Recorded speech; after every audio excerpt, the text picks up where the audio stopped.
un président de la République et un président du Conseil. Deux titres, deux fonctions bien différentes. Samedi, l'ex-président Faure Gnassingbé a prêté serment en qualité de président du Conseil. Faure Gnassingbé davantage au service de la gouvernance, titre le quotidien Togo Matin qui note aussi l'élection du nouveau président de la République par les députés, Jean-Lucien Savy Tové, 86 ans, qualifié lui d'homme qui maîtrise les rouages de la gouvernance.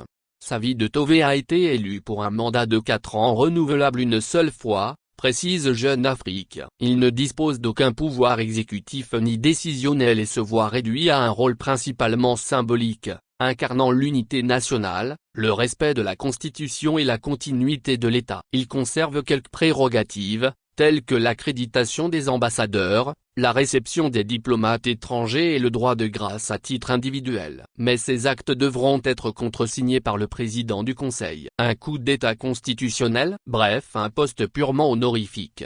C'est le président du Conseil, Faure Gnassingbé, donc, qui tirera les ficelles. Le Togo a un nouveau président, mais Faure Gnassingbé conserve le pouvoir réel, constate le site d'information Ici le Mai. Suite à la récente réforme constitutionnelle qui a fait passer le pays à un système parlementaire, précise-t-il, le nouveau poste de président du Conseil des ministres a été créé. Ce poste constitue la plus haute fonction exécutive du gouvernement et, notamment, n'est assorti d'aucune limitation officielle de mandat. Les critiques ont dénoncé cette décision comme un coup d'État constitutionnel, pointe encore Ici le Mai, arguant qu'elle permet de faire à Gnassingbé, au pouvoir depuis 2005, de prolonger indéfiniment son emprise sur le pouvoir.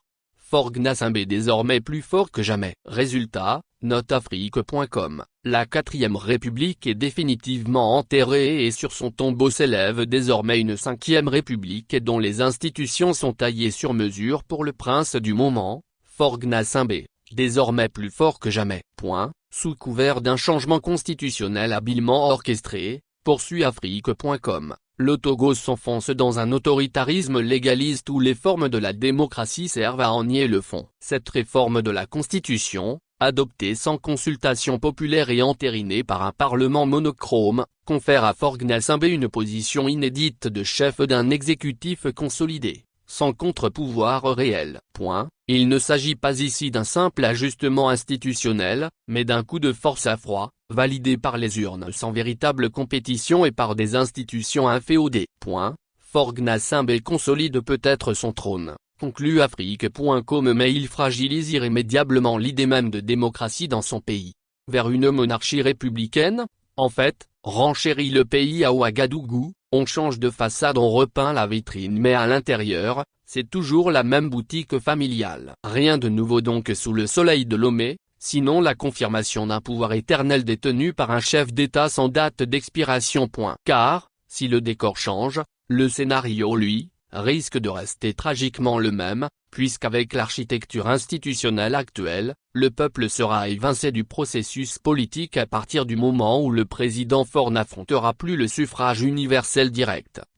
Ce qui se dessine au Togo, résume Le Pays, est une forme de monarchie républicaine, où le pouvoir se conservera au sein d'un cercle restreint à la tête duquel trône un président autoritaire et omniprésent. Formule magique, et tout cela, sans la moindre anicroche, pointe le Djoli en Guinée, la stratégie est plutôt efficace. Samedi, Faure Gnassingbé a tranquillement inauguré le premier mandat de la 5e République. Un bail pour lequel il n'aura pas consenti de grands efforts. Aucune campagne électorale, aucun débat télévisé, pas d'évaluation du bilan, pas de présidentielle à enjeu, pas de fraude à orchestrer, pas de contestation électorale et par conséquent, de prétexte à coup d'État. Tout s'est réglé en quelques minutes à l'Assemblée nationale où les choses étaient d'autant plus faciles que l'UNIR, le parti présidentiel, détient 108 des 113 sièges. Voilà qui est pratique, non ? S'exclame encore le Djoli, au point qu'on imagine d'autres dirigeants à travers le continent voulant se laisser inspirer par cette formule magique. Source, RFI. Actualité feature pays politique Togo.